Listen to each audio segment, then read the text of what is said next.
বিষ্ণু ঈসা ইসলাম একবার সাহাবীদের সাথে কথা বলতেছেন এভাবে হেলান দিয়ে, শুনতেছেন?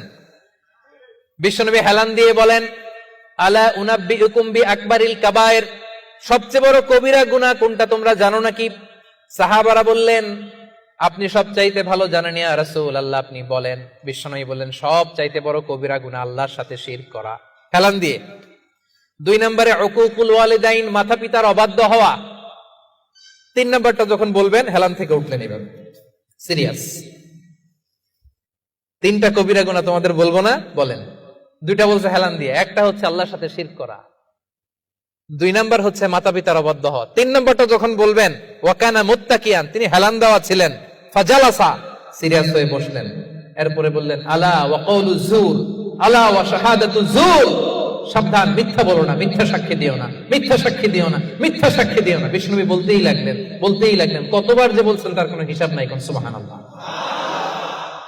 সিরিয়াস, খুবই সিরিয়াস। কারণ মিথ্যা সাক্ষী সমাজে বাতিলকে প্রতিষ্ঠিত করে, জালিমকে প্রতিষ্ঠিত করে।